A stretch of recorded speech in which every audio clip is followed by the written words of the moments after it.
Olá, estamos de volta, TVT News primeira edição. E a gente segue falando sobre a prisão do primo de Nicolás Ferreira por tráfico de drogas. Deixa eu chamar aqui na tela o tweet que foi publicado, tweet não, nessa postagem na X, agora na rede X, foi no Twitter, foi publicada pelo Nicolás Ferreira, se manifestando pela primeira vez em relação a essa prisão, já que o campo bolsonarista o cobrava bastante pelas redes. Então ele diz, para mim não é uma situação que merece que eu perca meu tempo, não é algo que me envolve, se qualquer pessoa seja relacionada a mim de alguma forma ou não cometer crime, ela tem que pagar por isso, diz um monte de coisa, valeu a tentativa, mas tentem na próxima. Tanto o Edu quanto o Carlito disseram aqui pra gente no último bloco que é isso, ele tem que arcar com as consequências, já que ele é alguém que pratica esse tipo de... É a chibata do mundo, né? Exato, de cola, né? Ele faz ele faz o mesmo, então agora ele tem que responder pelo questionamento que é feito a ele também, né? Eu me despedi do Carlito no último bloco, na verdade eu dei tchau aqui durante o intervalo, tá bom? Mas Carlito que ficou com a gente aqui no primeiro bloco, agora volta na segunda-feira, um beijo pro Carlito, se ele estiver nos acompanhando ainda, ele volta na segunda-feira com a gente novamente, e conversamos agora com o Pedro Rousseff, que é vereador do PT em Belo Horizonte. O Pedro conhece bem o Nicolás Ferreira, vai ajudar a gente a entender quem é essa figura que foi forjada nas redes sociais e que agora é parte da política não só mineira, mas nacional. Pedro, muito obrigada por aceitar o nosso convite. Queria começar te questionando sobre essa atuação de Nicolás Ferreira, tendo em vista agora esse crime praticado pelo primo dele. Como que você viu tudo isso? Bom dia. Bom dia, tudo bem, gente? É um prazer estar aqui. Muito obrigado pelo convite. E o Nicolas, que sempre gosta de apontar o dedo para todos e para todas, né, por diversos motivos, quando ele se vê nessa posição, a grande declaração que ele tem para dar é um tweet. Eu sinceramente acho que isso é muito pouco para tudo que ele faz, a ponto de acusar o irmão do presidente da República de participar de um escândalo de roubo, de corrupção. E olha que na nossa denúncia, a gente não acusa o Nicolas de nada. Eu, hora nenhuma, falo que ele fez isso, fez aquilo. O que nós estamos precisando é de investigação, é de transparência. E essa postagem dele, um tweet, um X, isso mostra pra gente que é outra medida, que quando é para poder fazer acusações, no mínimo falsas, em relação a várias pessoas, o Nicolas pega pesado, mas quando é um caso muito especial para a população brasileira, que sim demanda transparência, por mais que não seja o Nicolas individualmente envolvido, é um membro próximo da família dele, um primo, não é um primo distante, é um primo de primeiro grau, filho do tio dele, que ele, no ano passado, enviou emendas multimilionárias, enquanto o tio era secretário municipal. E se o tio fosse prefeito hoje da pequena cidade aqui de Minas Gerais, de Nova Serrana? A história seria outra. Então nós queremos saber, de forma muito transparente, muito tranquila, qual que é a ligação do Nicolas com tudo isso.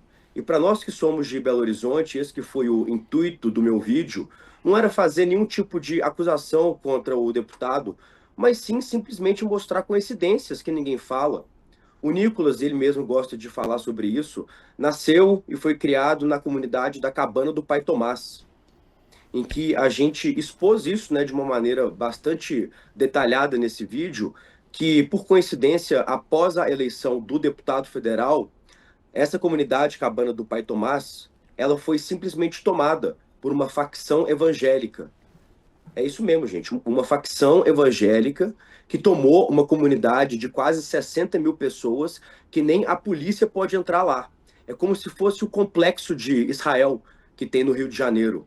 Então, não estou acusando aqui o deputado de absolutamente nada, mas são vários casos que se ligam e que não tem uma explicação óbvia. E que se o deputado ele acha que a explicação máxima que ele tem que dar é um tweet, ao dizer que não vai perder o seu tempo nisso, não, muito pelo contrário. O deputado foi votado por 1,5 milhão de mineiros e mineiras, e não só os eleitores dele, mas o Brasil inteiro quer saber sobre o caso do primo dele. Porque é muito grave isso, gente, porque a partir do ponto que o deputado envia recurso público, 1,5 milhão para uma ONG ligada ao tio dele, e o primo, filho desse tio, é preso por tráfico internacional com quase 30 quilos de maconha, com uma gramatura de cocaína, que é uma droga, né, gravíssima.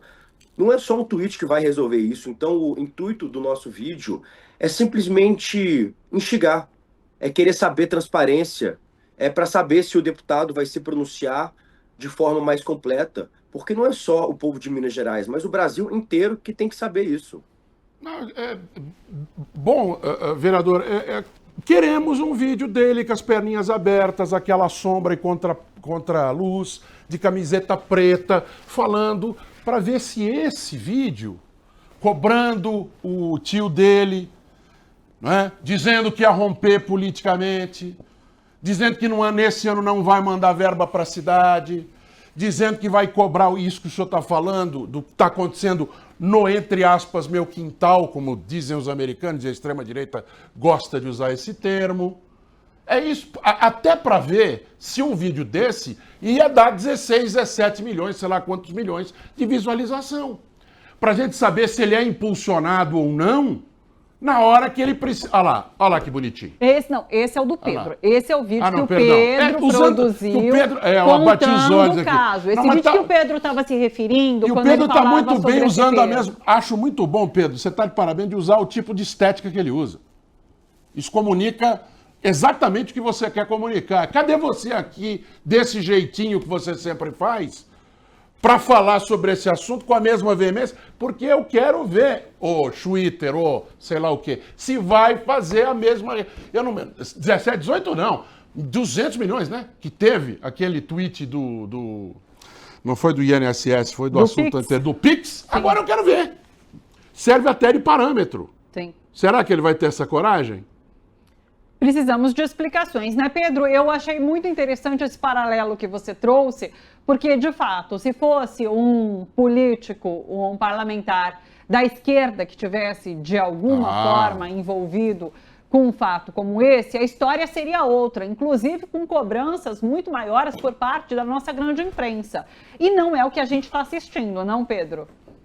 Não, mas com certeza, e isso nós falamos até porque é muito engraçado, por parte da nossa grande imprensa, um total silêncio. Silêncio, eu nunca vi isso. O deputado mais polêmico, o deputado que mais teve voto, o deputado que mais aponta dedo para todo mundo, não foi capa. Essa notícia do primo direto dele no tráfico internacional não foi notícia.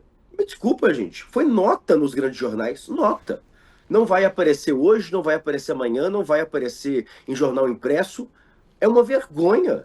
E eu fico pensando como que supostos casos, aí sim, de fato, de forma suposta, saíram em várias capas, em vários artigos. A grande mídia, nesse caso do escândalo da Previdência, estava tentando ligar o próprio presidente da República numa questão que começou no governo Bolsonaro, querendo ligar o irmão do presidente da República em casos que não são referentes a ele. Agora, num caso, tá, de uma familiaridade direta do Nicolas com o primo dele, que inclusive tem vários vídeos, né, igual o nosso amigo falou mais cedo, vários vídeos do Nicolas se referindo ao primo dele de forma próxima, de forma carinhosa, contando vários casos.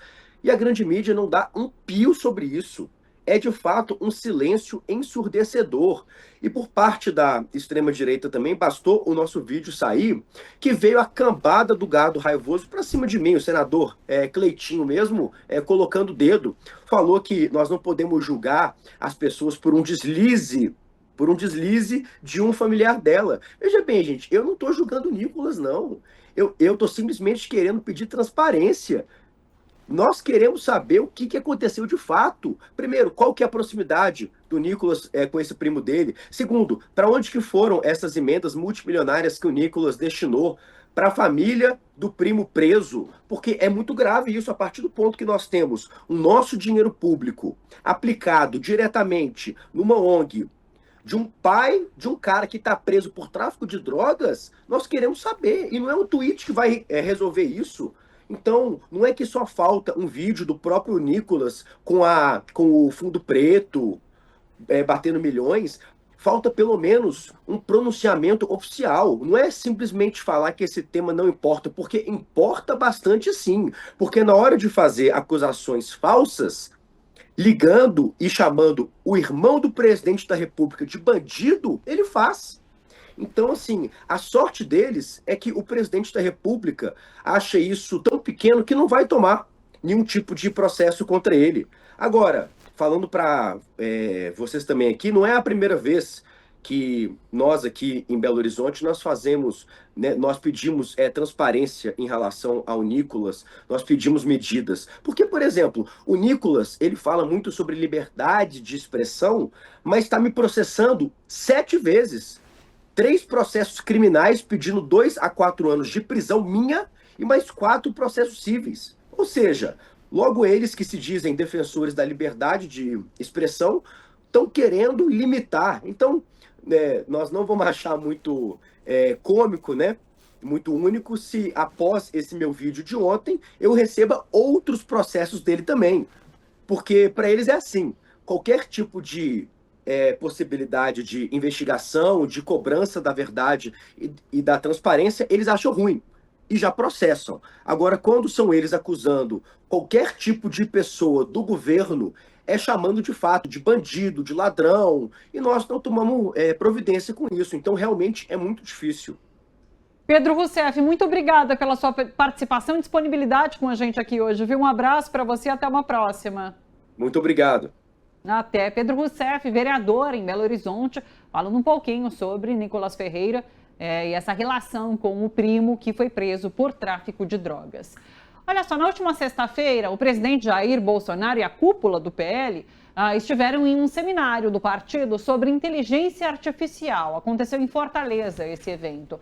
O detalhe é que esse seminário teve a participação da Google e da Meta na organização. É claro que esse detalhe chamou atenção, já que essas plataformas digitais têm servido à extrema-direita no mundo para gerar caos, espalhar fake news, influenciando inclusive diretamente processos eleitorais. Sobre isso, a gente conversa agora com a jornalista da TV 247, a Sara Góes. Sara, muito obrigada por aceitar nosso convite, por estar aqui com a gente hoje. E eu queria que você trouxesse, então, os detalhes sobre esse encontro. O que mais te chamou a atenção? Bom dia.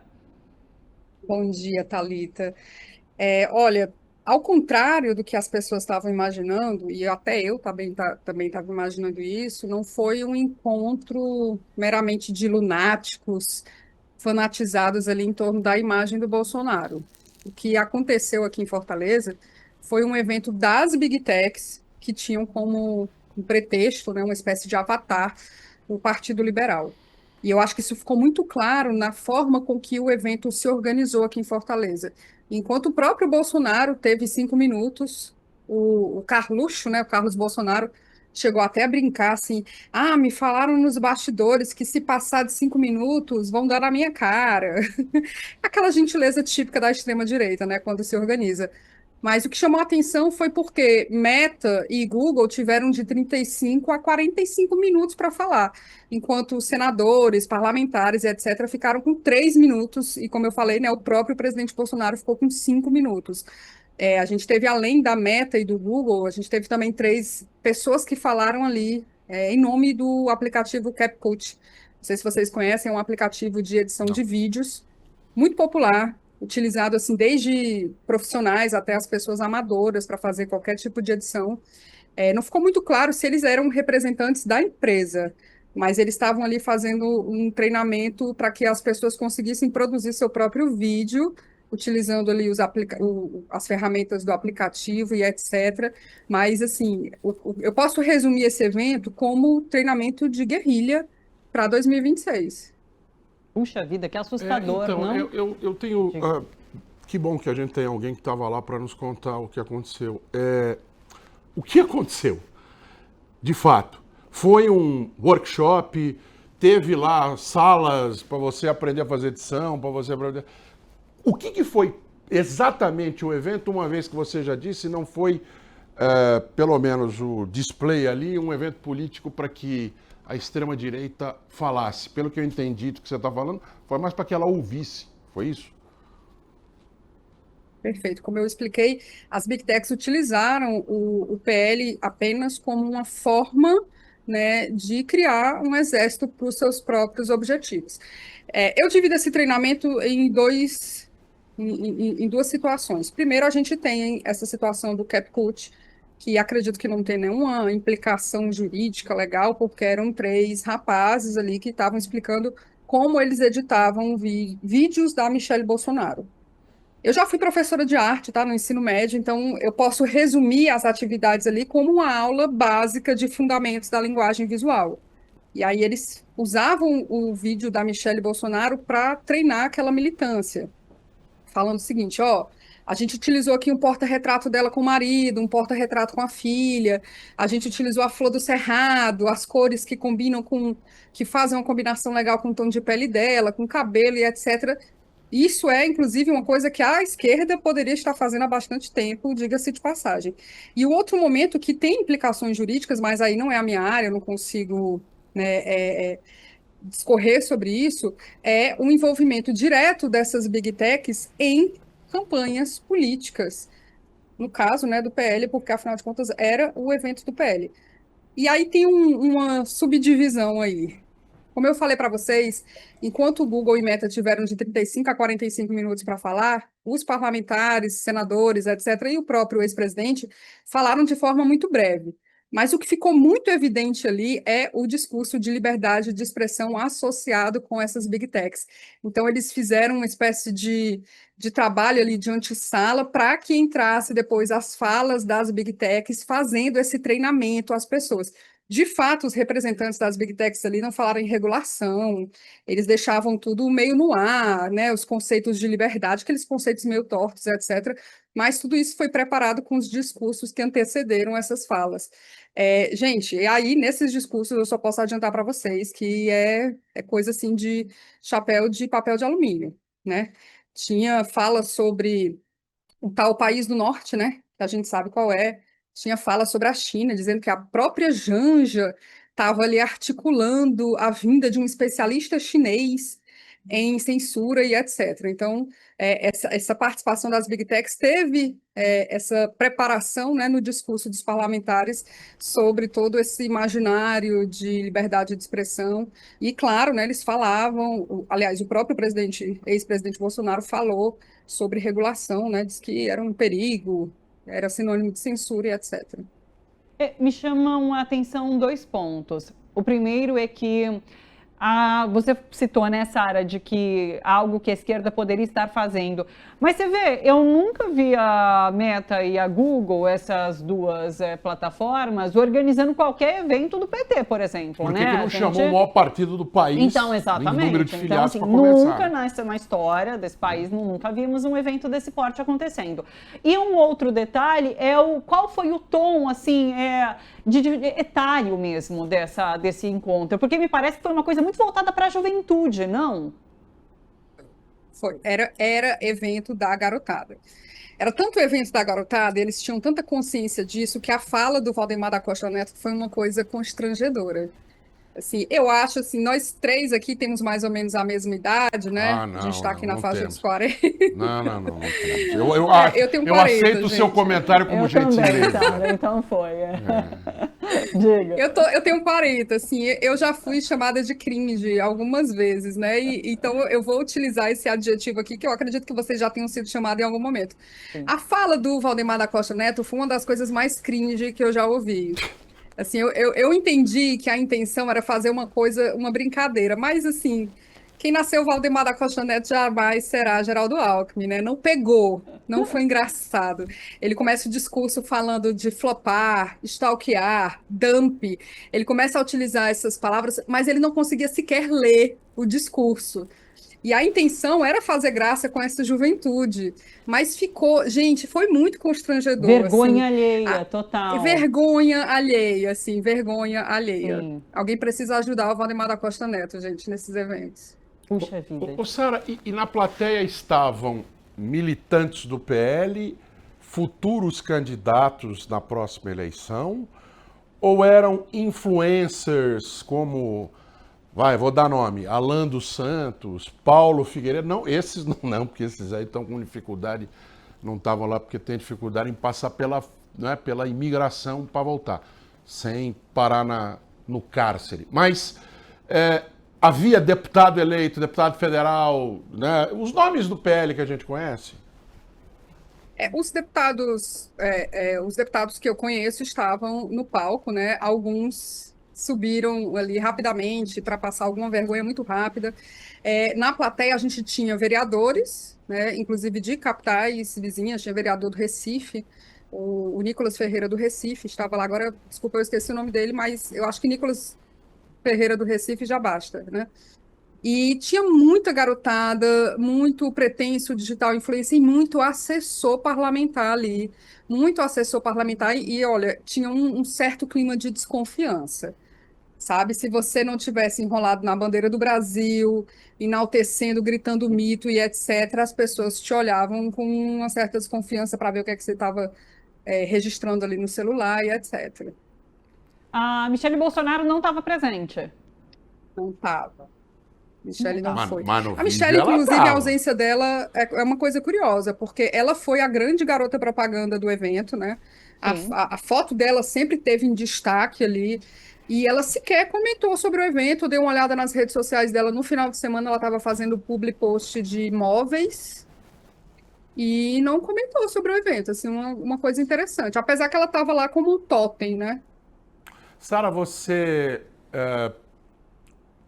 jornalistas como você e você se credenciaram, estavam lá com crachá, identificando como jornalista, ou isso não foi oferecido para quem queria de fora acompanhar o evento, uma vez que figuras públicas estavam presentes?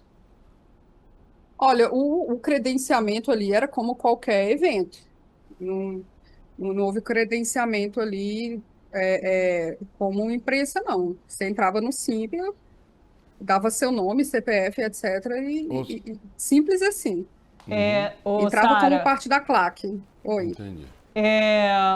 só para finalizar, assim, na sua avaliação final, do que se trata esse encontro?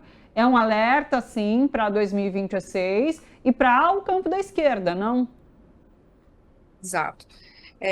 Gente, não foi um congresso de comunicação, foi um evento de formação de guerrilha digital. E aí eu vou insistir nisso. Não foi um evento do PL, foi um evento das Big Techs. O PL ali era apenas um pretexto, ele era um avatar para esse projeto que as Big Techs tinham. Inclusive, todo o discurso que antecedeu, como eu falei, a fala dos representantes da Meta e do Google, eram discursos que preparavam e que davam esse apoio, né, esse subsídio à fala técnica do Google e da Meta. Ou seja, eles falavam, os discursos que antecederam falavam que a Meta e o Google não podiam falar. Eles não podiam falar abertamente sobre o que eles querem, sobre esse projeto de poder, sobre a não regulação das mídias, foi uma coisa muito dita, né? Então, assim, foi um evento que eu acho que deve assustar a esquerda. Tem que assustar.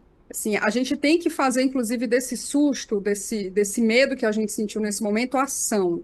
Porque, como eu falei, tem uma implicação jurídica, legal, complicada, que eu não posso discorrer aqui sobre isso, da participação dessas Big Techs, mas também teve um treinamento, como eu falei, da produção de vídeos e etc., que é uma coisa que a gente já podia estar fazendo há bastante tempo, né, diga-se de passagem.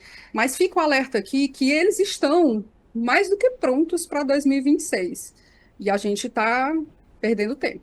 E os partidos de esquerda, PT à frente, tem que mandar uma cartinha, né?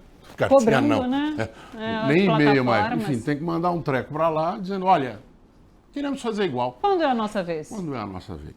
Queremos que vocês façam com exatamente o mesmo padrão, o mesmo tipo de acesso, não é? Em outras palavras, o mesmo orçamento, a mesma cara, porque se é um treinamento, não é? Aberto a... E que se repita com qualquer partido, né? Não só todos com o os PT, partidos, outras regiões do país, e não naquela em que a direita tem mais dificuldade Claro. apenas, não é? Gostaríamos de... não, eu não falo, não sou de partido, mas os partidos de esquerda tinham que fazer, até como dedo na água, né? Até como teste. E depois, a gente sabe a resposta, mas vale essa cutucada. Não só acho que a Sara deu. E só aproveitando, Sara, você falou, tinha lá a parte da edição, né? Ou seja, como fazer o vídeo da parte visual e informativa, também teve sobre domínio da tecnologia para fazer com que essas coisas cheguem mais às pessoas? Em outras Teve palavras, sim. indexação, etc, etc, etc. Exato, teve sim um representante tanto da Meta quanto do Google, né? Inclusive, o representante da Google fez um lançamento de uma tecnologia nova. Eu tô sem o nome aqui, mas enfim, foi feito isso. Os dois representantes, o tempo todo, ensinavam as pessoas ali a conquistar corações e mentes. Engraçado que de vez em quando eles paravam para dizer assim, ó, mas não é disparo não, viu? É só assim, manter o público interessado. Claro. Eles o tempo todo ensinavam a fazer disparo, e dizendo que não era disparo.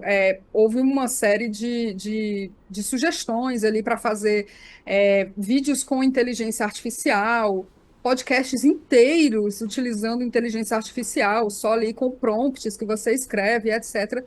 Então, assim, não é brincadeira, não é brincadeira não, gente. Assim, foi um evento de formação de guerrilha digital. É isso, assustador. Sara, Exato. muito obrigada pela sua participação aqui com a gente, viu? Um beijo para você, até uma próxima. Eu que agradeço, gente. Beijo, tchau, tchau. Até. Sara Góes, jornalista da TV 247, aqui com a gente falando sobre esse cenário assustador que se constrói para 2026, tendo em vista a participação direta das Big Techs na campanha eleitoral da extrema-direita. E começam falando que não querem regulação, porque querem liberdade. Muito bem. 5 senhores minutos e para os senhoras políticos têm a liberdade de fazer com que outras pessoas tenham acesso ao mesmo tipo de informação, claro, nos mesmos padrões. Provocação Ora. válida, totalmente. Edu, vou me despedir de você. Beijo Combinado. grande. Amanhã nos encontramos junto com Laura também por aqui. 10h30 cá estamos. Obrigado, Thalita. Beijo, Edu. Nesta segunda-feira, às 4 da tarde, será lançado na Câmara Municipal de São Paulo uma campanha pelo fim da Operação Delegada, que é um convênio entre Prefeitura de Ricardo Nunes e Governo Tarcísio de Freitas para que agentes de folga da Polícia Militar fiscalizem o comércio informal. Quem tem informações para a gente é a repórter Gerrana Rodrigues. Boa tarde, Gerrana. Boa tarde, Thalita. Boa tarde a quem nos acompanha. Eu estou aqui em frente, eu estou aqui na região do Brás, né, no cruzamento aqui da rua Joaquim Nabuco com a Rangel Pestana. Eu queria lembrar, Thalita, que no dia 11 de abril, o ambulante Nganguimbai foi morto aqui nessa esquina. Inclusive, nós viemos aqui no dia seguinte dar essa notícia, contar a história que ele foi morto enquanto ele tentava resistir a não entregar a mercadoria, né, que seria ali tomada. Isso tudo aconteceu nos moldes da Operação Delegada. De acordo com os ambulantes, a Operação Delegada, que é uma operação em que policiais militares estão de folga, uma parceria entre prefeitura e governo do estado, né? Eles fazem ações de fiscalização. E para os ambulantes, na verdade, é uma política de extermínio contra os trabalhadores negros, imigrantes, africanos, caribenhos, brasileiros e de outras nacionalidades. Thalita, mais cedo eu conversei com o Pedrinho Diogum. Ele é ambulante, vendedor de água aqui na região do Brás, e ele vai estar no lançamento que acontece hoje às 4 horas da tarde, inclusive uma correção. Esse lançamento será, na verdade, na Faculdade de Direito da USP, lá no Largo São Francisco. Ele falou um pouquinho para a gente como que é a rotina dos ambulantes aqui na região do Brás. Independente de ter fiscal ou não, eles abordam os trabalhadores ambulantes já ameaçando, já tomando mercadoria, já espancando, ou seja, vai numa situação que nunca há uma conversa. De 100 policial que lhe aborda, um chega para pedir que você saia dali. Mesmo fazendo esse pedido, a gente está lutando pelo fim da Operação Delegada, porque a gente precisa de exercer o direito de trabalhar, que é o direito de sobreviver, né? Assim, a Operação Delegada, ela nos atrapalha porque o policial, ele tem uma mente preparada, um sistema para reprimir. E aí, nesse caso, ele chega e não tem diálogo, ele só sabe fazer isso, entendeu? Tudo isso leva não só a violência, mas leva uma cultura de de propina, entendeu? Vai criando vários grupos que passam a tomar conta, vamos dizer, de território, de rua, de determinados segmentos de ambulante. Assim, mesmo aqueles que têm o TPU e que tem o Tô Legal, que está tudo, vamos dizer, desregularizado, porque muitos TPU venceu, a prefeitura não faz a renovação. O Tô Legal, eles colocam em rua que não tem movimento, e quando é na rua que tem um movimento, determinado grupo diz que ali não pode botar, e a prefeitura, como não tem um trabalho presente, de fato, com o segmento, aí abre esse caminho para as milícias, né? E não só a milícia sem farda, mas as de farda também. Depoimento forte desse ambulante, né? Ele diz que de cada 100 policiais que o abordam, apenas um é minimamente educado, pedindo para que ele saia da localidade onde ele está. Gi, esse convênio entre Prefeitura e Governo do Estado é de 2009, né? Em que pé que está agora?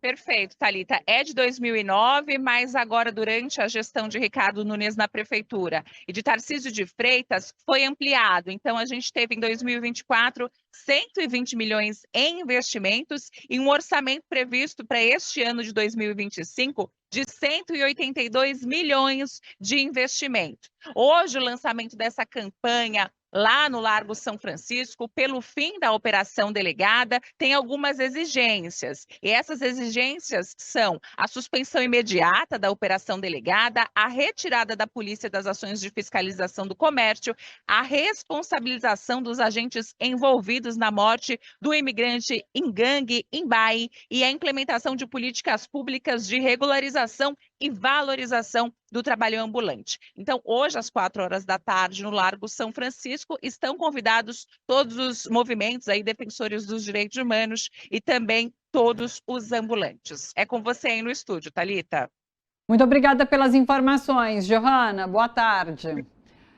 Olha só, a chamada pejotização irrestrita, cada vez mais presente nas relações de trabalho, pode ganhar respaldo jurídico dependendo da decisão do Supremo Tribunal Federal.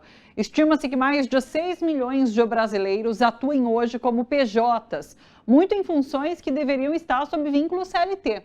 Esse é o tema de hoje na nossa editoria do Trabalhador, com a Ivone Silva, presidenta do Instituto Lula. Ivone, boa tarde. Conta mais pra gente, um retrocesso enorme à vista se o Supremo permitir qualquer tipo de pejotização, não? Sim, Thalita, boa tarde a todos que estão nos assistindo. A gente está vendo no país um retrocesso total aos trabalhadores, né? Então, desde 2017, a gente tem assistido isso com a reforma a reforma trabalhista que aconteceu em 2017, que permitiu a contratação irrestrita.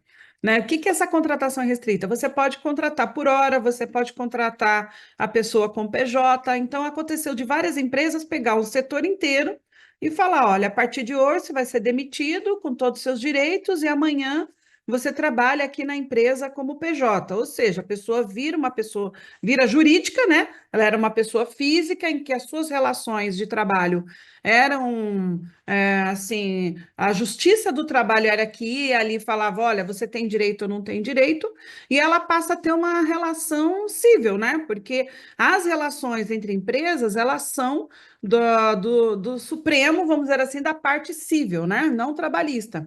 E aí criou-se uma grande confusão no país e quem julga isso, né? Então começou-se aí a entrar, vários trabalhadores entraram na justiça e conseguiram reverter, falando que, olha, isso daí era uma fraude trabalhista, porque aqui não cabe essa questão da pejotização, e começou a ter muitas ações no país, né? E a gente sabe que quem, por último, vai ver isso, né, e vai julgar isso é o Supremo. Então, o Gilmar Mendes, ao chegar lá no Supremo, várias ações em relação a isso, ele suspendeu aí, né, pediu reconhecimento, né, com essas várias ações, pedindo reconhecimento do vínculo empregatício, ele decidiu aí parar todas as ações e vai definir a pejotização poderá ser restrita.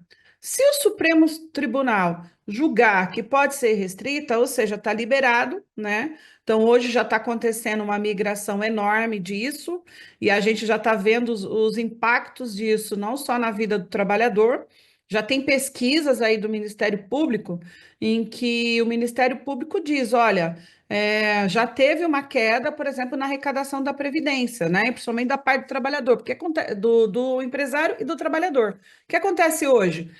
Quem é CLT, o patrão recorre, né, recolhe para a Previdência e também o trabalhador ali na sua conta. Se você é PJ, não necessariamente você precisa fazer esse recolhimento, não é obrigatório. Isso está.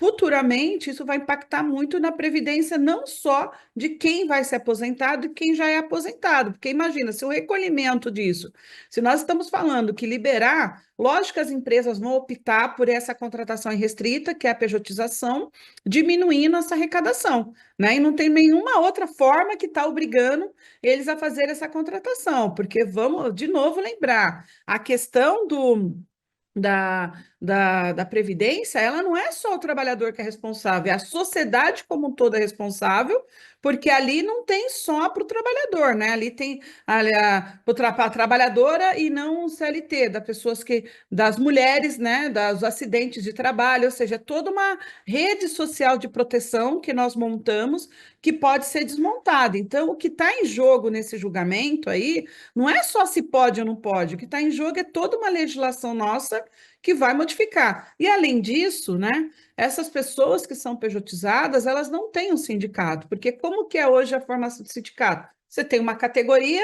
seja bancário, metalúrgico, químico, professores, né? Se você é PJ, não necessariamente você está nessa categoria, né? E essa é a grande briga aqui hoje, que nós estamos travando, está suspenso aí esse julgamento, mas a gente está vendo aí, estamos muito de olho, né? Isso também anula, né? Você acaba também com a questão do trabalho, né? Então, hoje, os julgamentos que você tem lá nas varas, né, do trabalho também acabam, porque se é uma relação civil, você também não tem o julgamento aí na vara trabalhista, né? E aí a gente cai por terra aí, Thalita, toda uma preparação que nós temos hoje dos nossos tribunais trabalhistas, né? Porque eles são especialistas nisso, eles sabem detectar se isso é uma fraude ou não, e isso cai para uma área civil que a relação é de contrato, né, e não é de trabalho. Então, nós vamos ter muitas perdas aí. Já sabemos aí, já tem uma pesquisa do Diese junto com a FGV, que já diz que já tem um rombo de 89 bilhões aos nossos cofres públicos desde a reforma trabalhista, em que foi permitida essa contratação. E esse é um tema importante que nós estamos discutindo exatamente isso, né? Quem é que paga as contas, né? Como é que fica isso? Então, a gente está vendo que, ao mesmo tempo que tem o governo tentando leis, né, que a gente pague menos impostos, como a questão do imposto de renda aí, até 5 mil, né, você não pagar, e do outro lado você vê o Supremo fazendo essa questão, né, que é você retira esse dinheiro dos cofres públicos, que é a obrigação das empresas hoje pagarem, se os seus empregados são CLT, ela recolhe esses impostos e se ela for fazer a contratação de todo mundo CPJ, não vai recolher. Então, a gente realmente está vamos dizer assim, numa guerra aí de como que quem que deve pagar esses impostos no país, e aí todo mundo que está nos ouvindo tem que entender muito bem o que o seu deputado, o que o seu senador, né, e até mesmo mandar cartas para o Supremo falando que, olha, isso aqui vai me prejudicar, até para a gente saber que está tudo em jogo, né, que está tudo terrível, né, e a gente está tentando regularizar isso, mas infelizmente nós não estamos conseguindo, porque tem uma onda muito forte aí que é retirada de impostos, né, então, assim, quem paga a conta, né, Thalita? Essa é a nossa briga agora. Nós, trabalhadores, queremos que quem ganha mais pague mais, né? E, ao mesmo tempo, a gente vê cada caminhadas aqui que empresário pagar menos impostos, para nós, não é uma boa ideia, né? Então, temos que todo mundo tem que pagar a sua parte de impostos no país, né?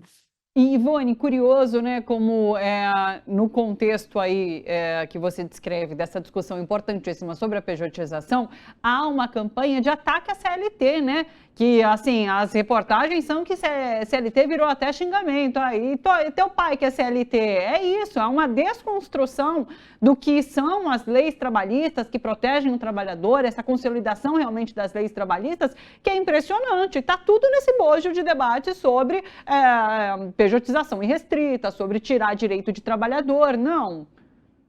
Sim, tá tudo. Porque hoje você tem uma criação, principalmente nos colégios aí particulares, que você vê que as crianças desde cedo estão sendo educadas para serem indivíduos, né? Assim, ou serem pessoas que abram seus próprios negócios e falando que realmente colocando a CLT como se fosse uma coisa muito ruim, né? Mas a gente vê que é necessária a CLT porque tem uma boa parte da população que não tem esse conhecimento ou mesmo não consegue ter esse desprendimento que vai negociar com o patrão. Que nós estamos falando o seguinte: cada indivíduo vai lá negociar com o seu patrão, né? Com quem ele vai prestar o serviço.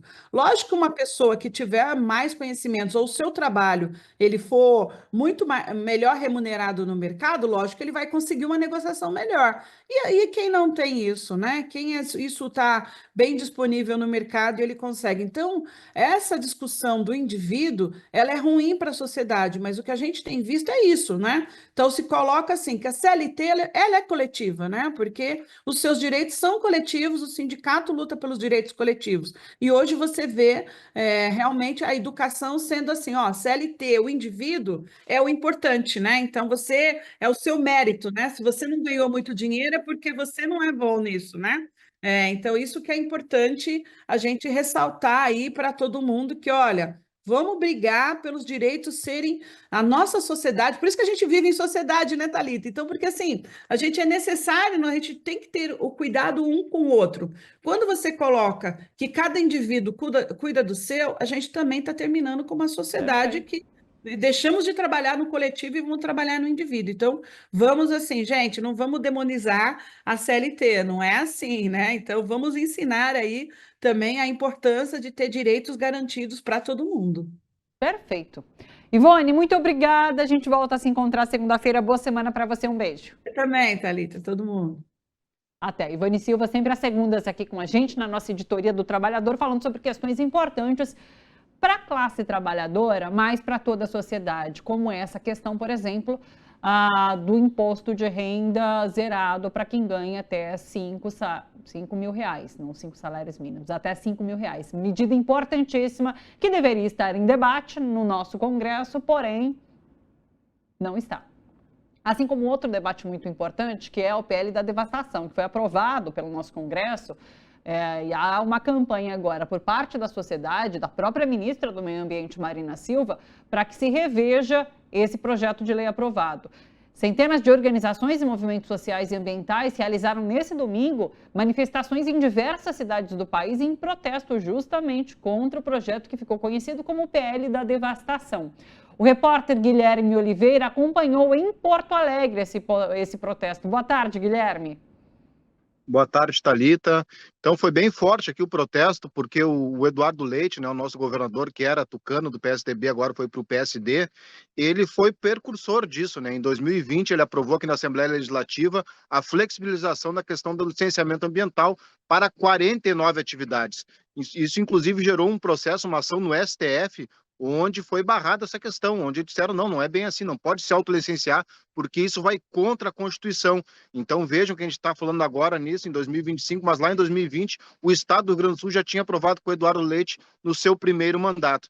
Para tentar conter, né, teve um protesto muito forte aqui em Porto Alegre, a nossa equipe acompanhou e inclusive conversou com a Maria do Rosário, deputada federal, que foi também uma das primeiras vítimas do Bolsonaro. Quem lembra lá no ano de 2000, né, começo de 2000, ela foi atacada pelo Bolsonaro, né, um fato que nem vale a pena muito ser mencionado, né? Então, inclusive, gostaria de chamar essa entrevista com ela e outras pessoas que participaram desse ato, que foi nesse domingo, Thalita, aqui em Porto Alegre, no Parque da Redenção, que é um parque muito ligado ao campo progressista aqui de Porto Alegre, né? Então, enquanto, por exemplo, nos atos fora Dilma, no Parcão, que é na Zona Norte, uma área mais nobre, o pessoal de verde e amarelo protestava, o pessoal progressista protestava na Redenção, e nesse domingo voltou, então, com tudo para realizar essa manifestação contra o PL da devastação e em defesa da ministra Marina Silva. Esse ato aqui em Porto Alegre se une a todo o Brasil contra o PL da devastação, o PL que todo o meio ambiente. E a Marina Silva, ela no Senado Federal foi agredida por muitos motivos variados, por ser mulher, por ser negra, por ser da floresta, mas principalmente nessa hora, a tudo isso se une, ela está defendendo o meio ambiente da ganância do capitalismo destrutivo, que não pensa o dia seguinte. Não, não, não, não há devastação! Não, não, não! Não há devastação! Eu faço parte do movimento Nação Pachamama e a gente entende Pachamama como um ser vivo do qual todos nós dependemos, do qual todos nós somos como células de um organismo. E no momento que essa PL passa, é como se instalasse um grande câncer muito agressivo nesse organismo que é um sistema.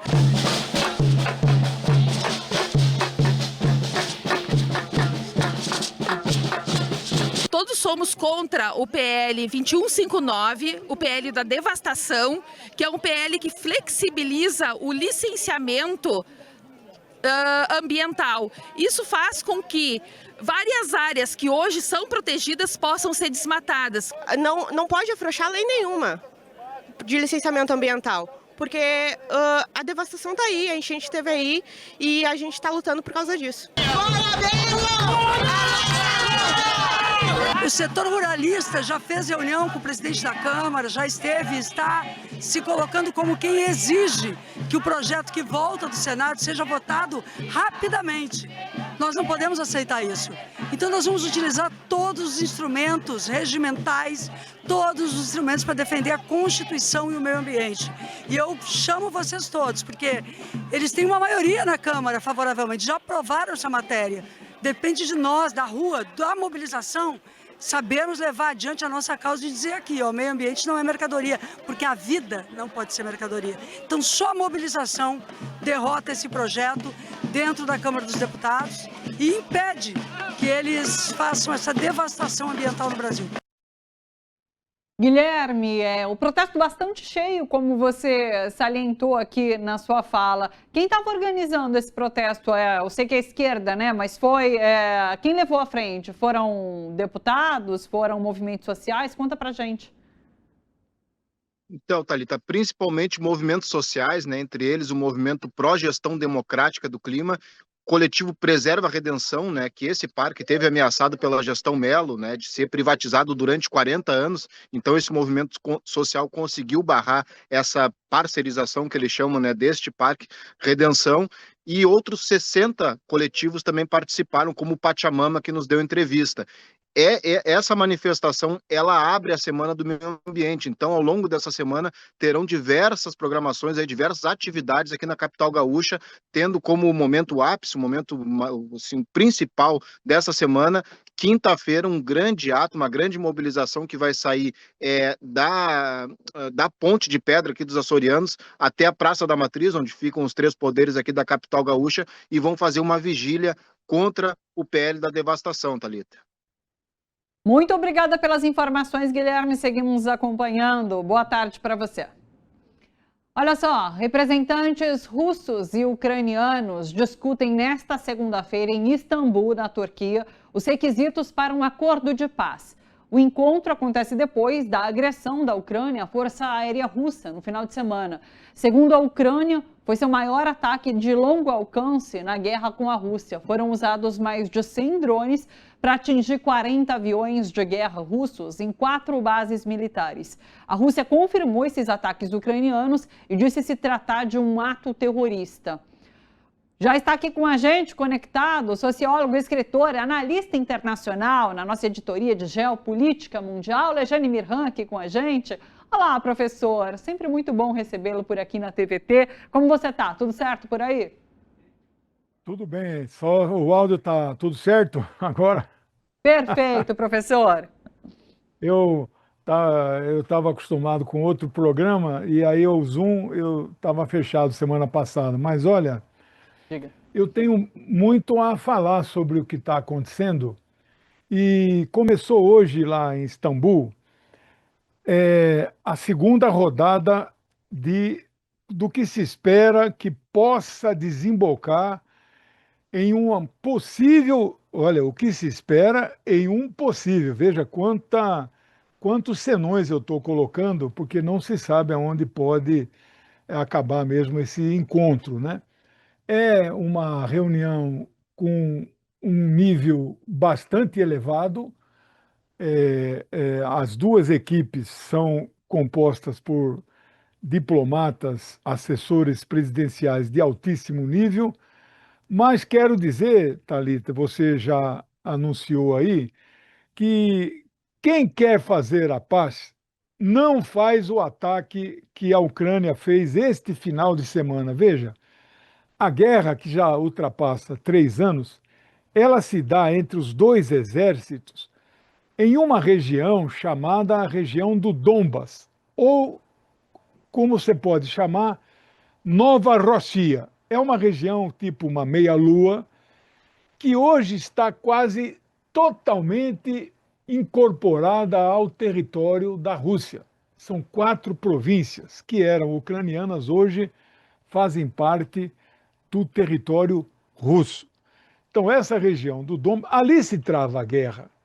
A guerra não se trava dentro da Rússia. O que a Ucrânia fez esse final de semana?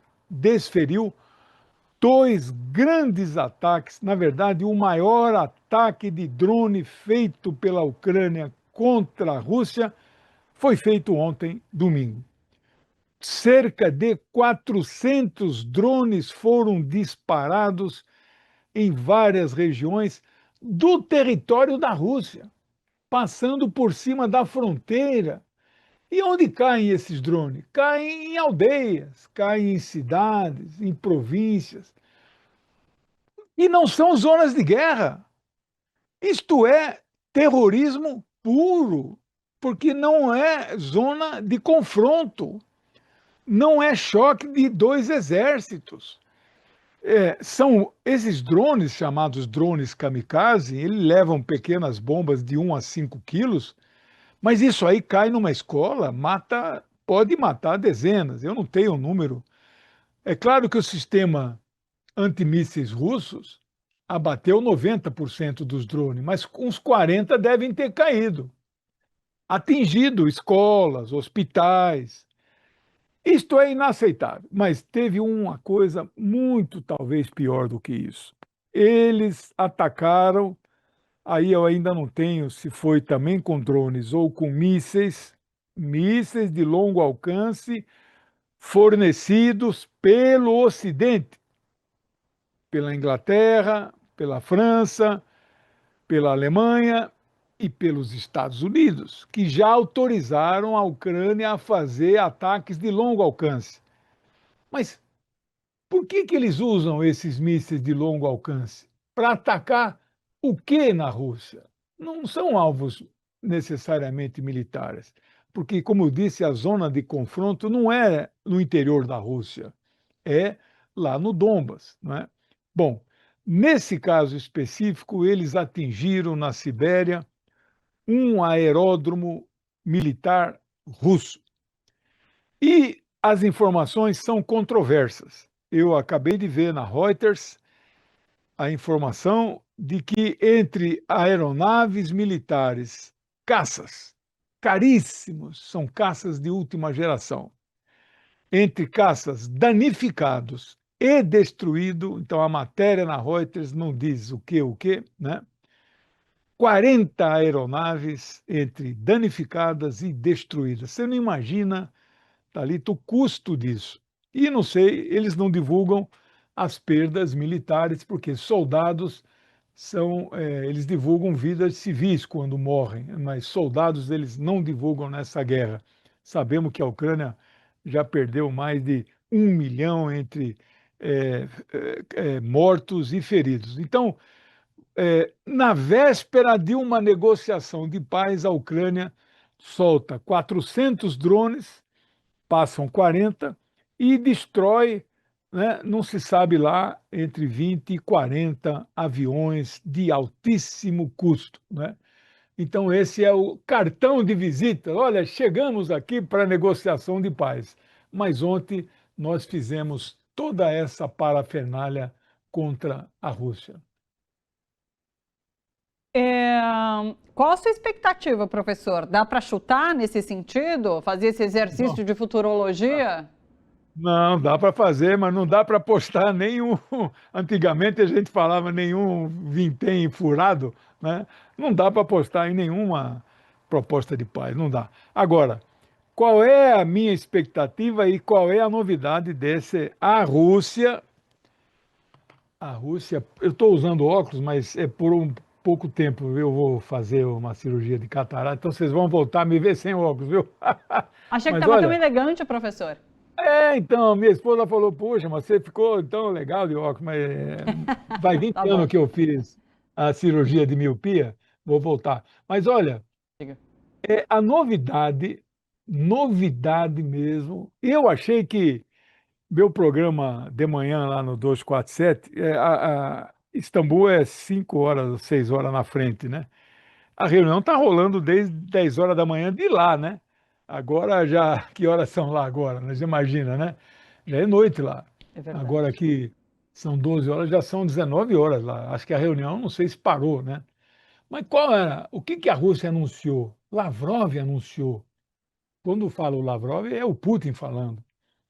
Nós vamos apresentar um memorando detalhado de uma proposta de paz. Eu nunca ouvi isso da Rússia até agora. Eu sei que a Rússia para a guerra desde que reconhecimento da soberania russa sobre as 4 províncias e sobre a Crimeia. Isso aí, toda vez a gente fala isso e não tem como parar a guerra se isso não acontecer. Segundo, reconhecimento do limite de fronteira aonde, hora que o cessar-fogo parar, é ali que vai ficar, né?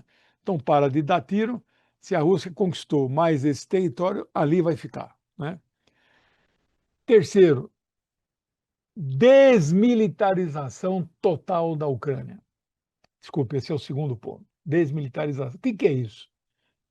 Não é não ingresso da Ucrânia na OTAN. Não é ser bobagem, não é isso. É muito mais do que isso.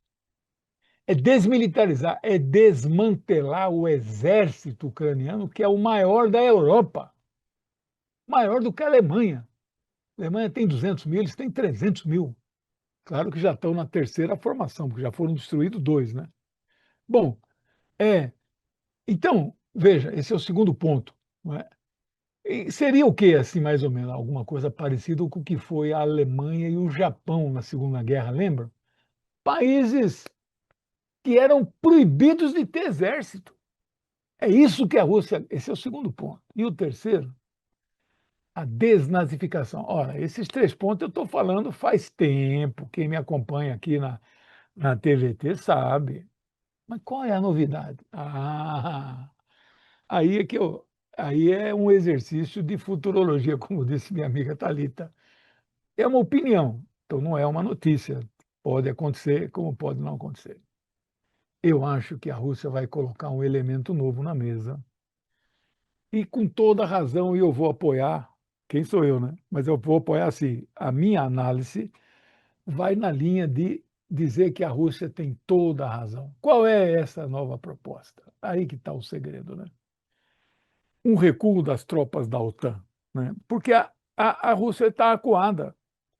A Rússia está cercada. Mesmo que a Ucrânia não entre, não vai entrar, isso não vai entrar, não é mesmo que, está errado esse termo que eu usei.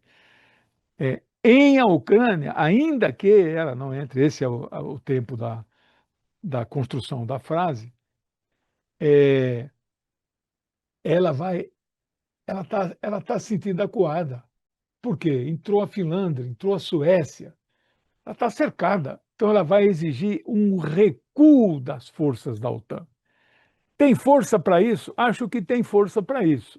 Não sei se será atendida, não sei se esta proposta ou se este elemento novo, totalmente novo,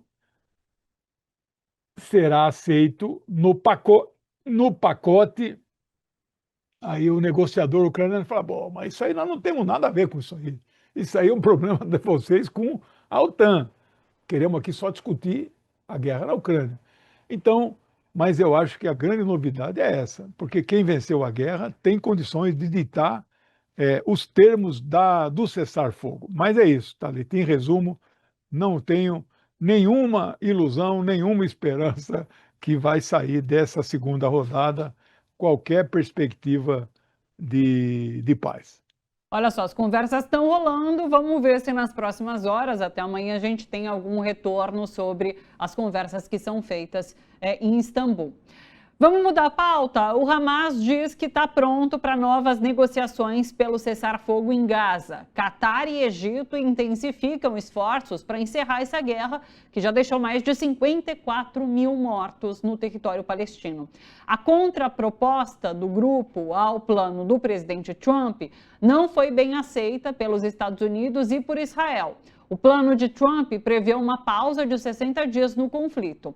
Na semana passada, Israel concordou com uma proposta americana. O Hamas propôs emendas no texto que os Estados Unidos classificaram de inaceitáveis. Elas envolviam garantias dos Estados Unidos, ajuda humanitária e a retirada das forças israelenses.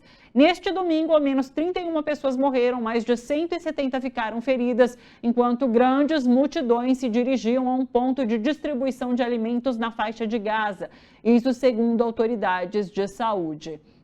Professor, qual a situação em Gaza nesse momento e quais as chances de um cessar-fogo, já que, mais uma vez, isso está sendo discutido sim, ainda que discussão mediada pelos Estados Unidos?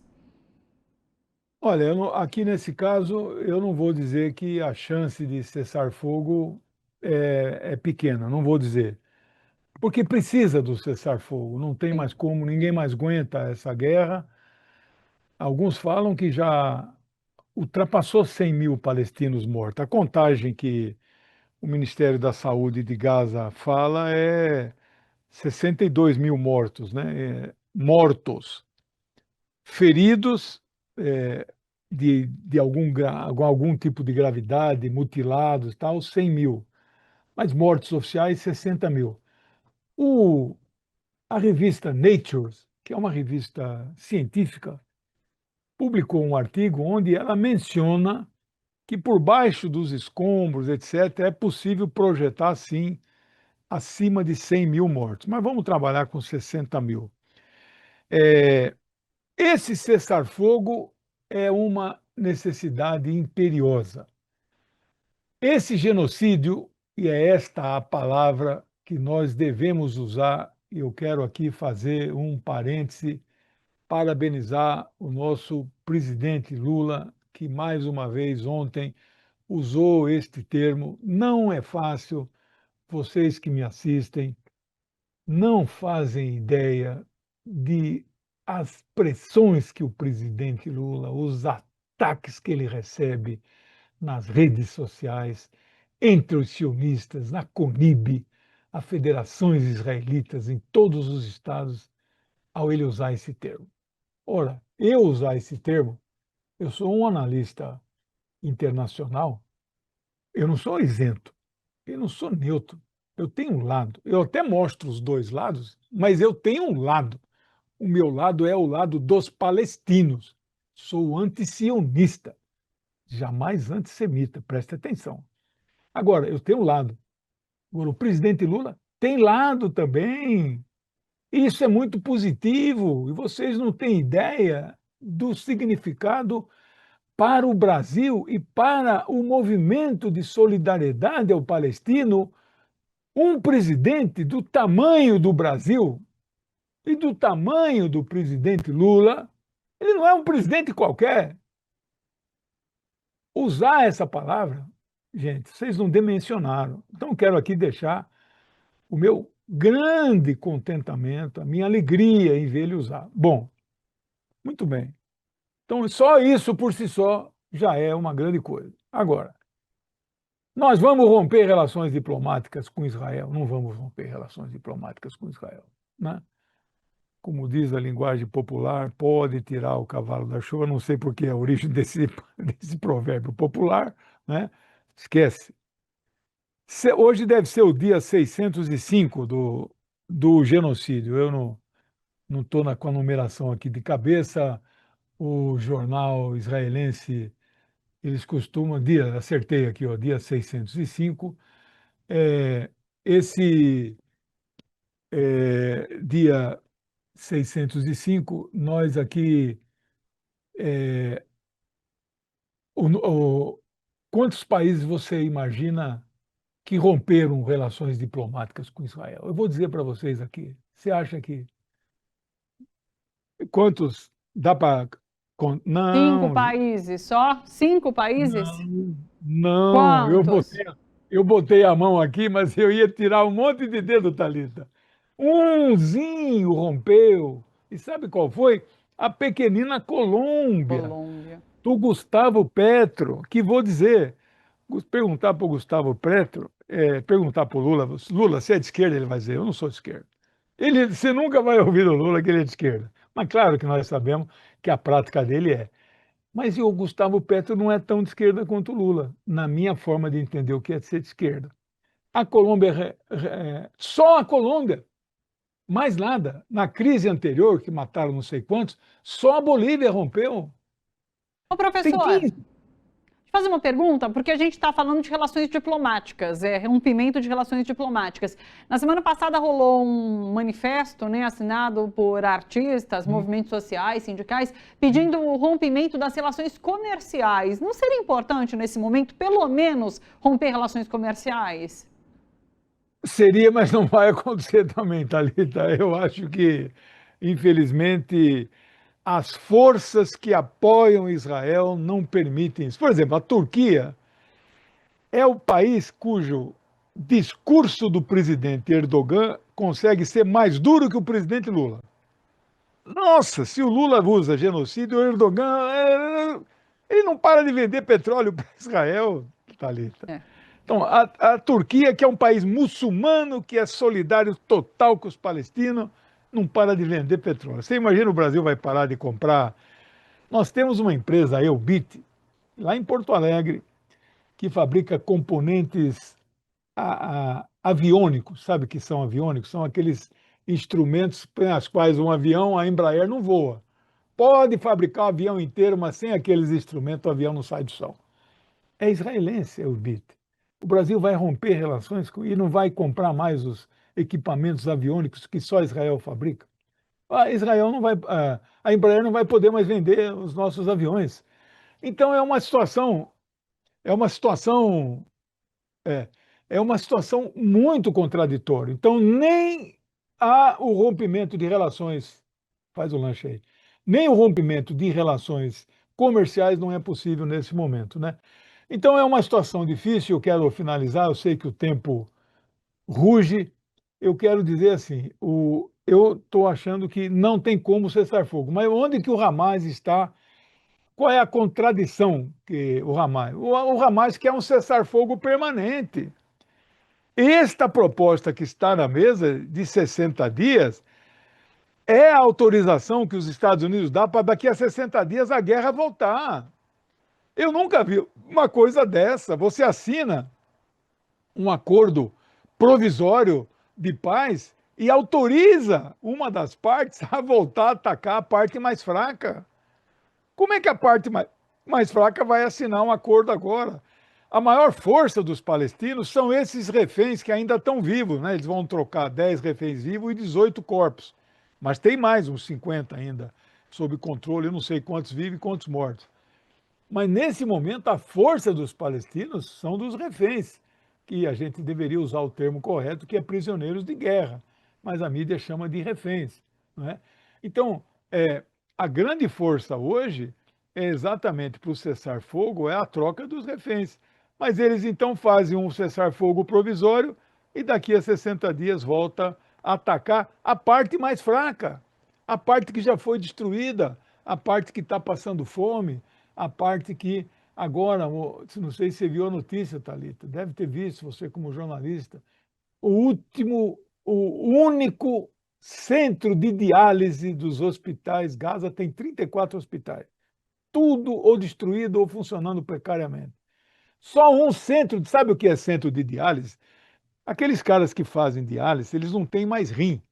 Se ele não faz a diálise, ele morre. O sangue dele começa a ficar envenenado.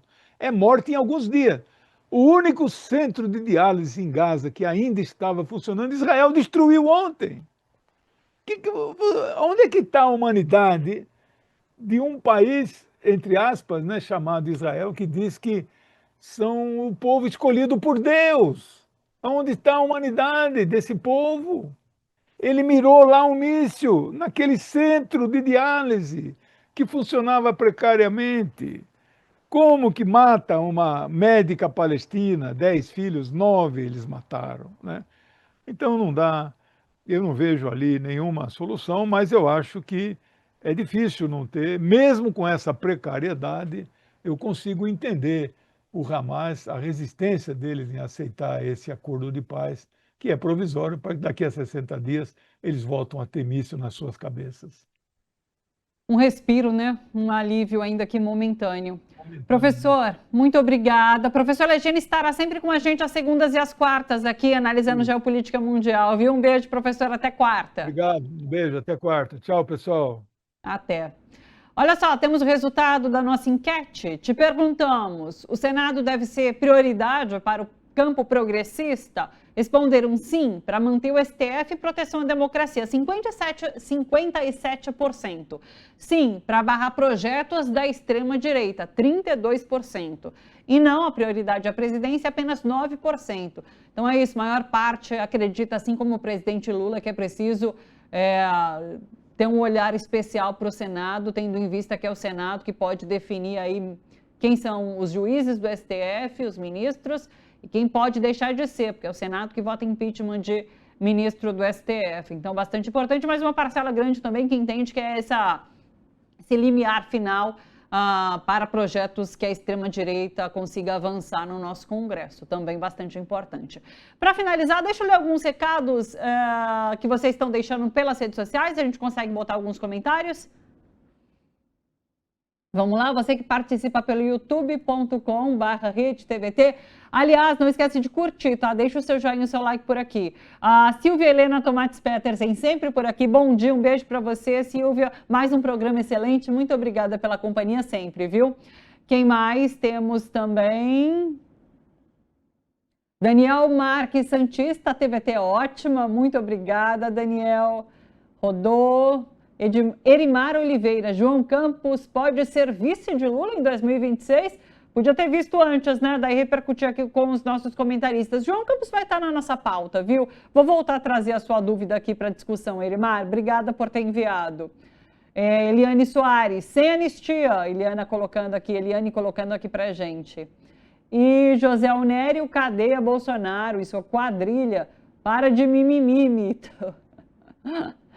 Érica Leal, querem transformar o país nos Estados Unidos, onde a classe média esteja mergulhada na miséria, exploração, escravidão, sem direitos, sem saúde, sem educação. Sem saúde principalmente, né? Trump está mexendo, inclusive, no Obamacare, que é aquele plano de saúde mínimo que existe para a população norte-americana. É de uma irresponsabilidade gigante. 13h. Emira Elias, último. Tudo está relacionado, esse evento, com as ações do Bananinha nos Estados Unidos e, ao mesmo tempo, o governo lá cobrando do STF por conta das ações contra as redes digitais. Pois é, Emira, é o que está acontecendo. Obrigada pela sua participação sempre por aqui também, tá bom? Eu fico por aqui. Mais tarde, às 4h, tem TVT News segunda edição e volto a encontrá-los amanhã, 10h30 da manhã. Estou por aqui te esperando, tá? Beijo grande, até lá. Tchau, tchau.